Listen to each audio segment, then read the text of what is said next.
So as the country faces tough economic times, more and more South Africans are finding it hard to make ends meet, let alone save for a rainy day. Well, July is National Savings Month, where people are encouraged to be more savvy with their money.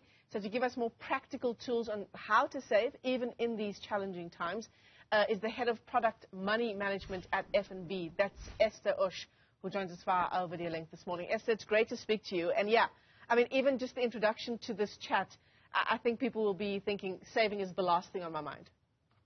No, absolutely. I mean, there is so much pressure. Good morning, everybody.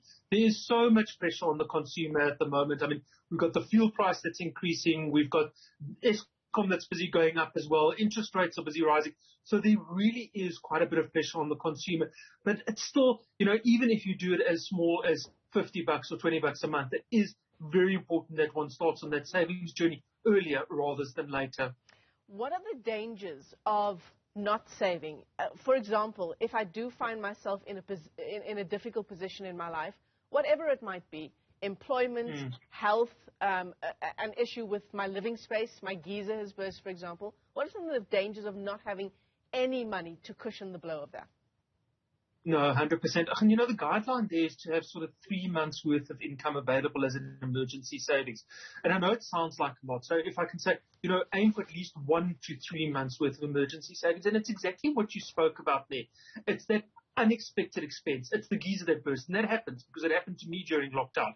That's the unexpected bumper bashing. It's the unexpected medical bill, or worst case scenario, like unfortunately happened during COVID, a lot of people potentially losing their jobs. So you need that little bit of a buffer that you can draw off that so that you can, survive and put food on the table and those things as well. In the event that I don't have any savings, Esther, and as someone who's speaking from a vantage point from FNB, do you find that there's an increase in, for example, last-minute loans going into debt? Yeah. So let's first clarify, debt for the right reason can be a very powerful tool. But you do want to try and avoid using debt for those lifestyle issues. So that's why you want to have that emergency savings. And if you don't have it, and there isn't, and you do have an emergency, and you do need to go into debt, that's fine. But just be very conscious about paying that debt off as well. Using that credit for the right reason at the right time. So, for example, if you're using your vehicle to go to the office and that's your income source and the clutch brakes, for example, and you don't have the emergency savings, debt is the right thing to use there, but make sure that the debt comes from a proper financial institution and that you're very conscious in terms of paying that debt off, looking at your budget, how you can free up cash flow, and redirecting that to paying that debt off as quickly as possible. Yeah. You, in the beginning of our interview, talked about having 3 months as a cushion in terms of savings. I'm also reading 6 months is what the ideal is in terms of the kind of money that I need to have in the bank. When I calculate what that figure should be, there's also a line here that says 6 months of your essential living expenses in emergency savings. So it doesn't necessarily mean it's 6 months worth of my salary. So there's lots of different theories out there. So, some people say, you need 1 month, like we suggest 1 to 3 months of your income because there's various reasons.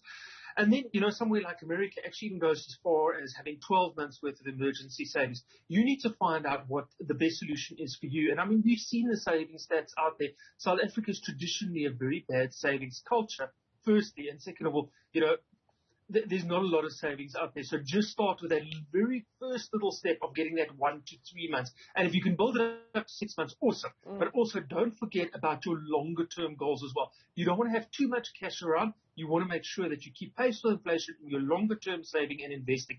And that's why you want to make sure you limit your exposure to cash. You've talked about very little amounts, just as long as you get on this journey to saving, as little as 20 to 50 Rand even. When I'm looking at the kind of place where I want to put that money in terms of bank accounts, we're looking at money market funds, and of course the issue would be having high interest saving accounts as well. 100%. So just the difference, you get your money market accounts, which are your banks, and you get your money market funds, which is actually your unitized portfolio. Right. So what you want to try and do is, with that small amount, the $20 and $50, probably a linked savings account, something that's attached to your bank that you can move the money in and out, especially if it's for emergency savings. Make sure that you've got access to those funds within 7 days, so that if there's an emergency, you can use it. As soon as you've got that 3 months in place, then you can start looking towards your longer term goals. But absolutely, the upside of something like the rising interest rates is you are starting to get an increase in the amount that you are earning in interest on your funds. Yeah. It's interesting that you've said, you need to have access to that money within 7 days, which of course is important because this is emergency money, right? But if I'm the kind of person who can't leave the money there untouched, something like a stokvel, which has been around for ages, that could be an interesting solution to keeping the money there and not touching it. So I agree with that. I mean, a stokvel is an awesome savings mechanism as well, because there's a couple of reasons. It's that community spirit. It's being kept accountable. So if that is something that you're comfortable, use the stokvel. Just make sure that all the regulations or all the sort of rules of the stokvel are in place. In terms of, saving willpower, having the discipline to put a certain portion of your money, of your income into savings every single month. A solution to that, Esther, perhaps having a debit order on your account if you're choosing to go the banking route? No, 100%. So, it's that old adage that Warren Buffett says. He says, save and then spend, don't spend and then save. So you've hit the nail on the head there in terms of making sure that your debit orders for your savings, your investments, your insurances, all of those important payments are as close as possible to your income date. So it's out of mind and out of sight. And then it's gone through. And then make sure that you've just catered for that in your budget as well. Yeah. So when you're paying all of your accounts and your different debits are going off at the end of the month, that saving amount should be counted along with that. You shouldn't be thinking of that money as available money. No, 100%. And don't think of it as money that you can dip into at sort of whenever you want. It's got to be, and that's why a separate account, if that's the way that a person thinks, and I know I'm like that, is I need to keep my emergency savings separate, not in my normal check account, so that I know that it's designated for or designated specifically for your emergency savings, that you're not going to use it for transactions. Yeah, it's such a difficult discussion that we're having because, as you said, the consumer is already on the brink. We're already trying to address issues of rising costs of food, of fuel, of electricity in the country. And so savings is perhaps the last thing on our list of things to do. But if we're thinking about changing that kind of mindset, Esther, how do we go about doing that? And I suppose a good place to start as well is to think about, if you are really stretched as a consumer in this country, what are some of the luxuries that maybe I can give up? No, 100%. And it does come down to that very basic thing of budgeting, checking where your money is going. And I'm going to use an example. I went into the shops this week, needed 2 things, walked out with 2 bags. So it's that unconscious spend. And we've just actually busy looking at some of the stats of how much people are spending on eating out and treats.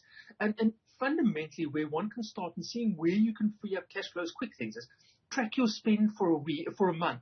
You either do it via pen and paper, use the F&B app if necessary.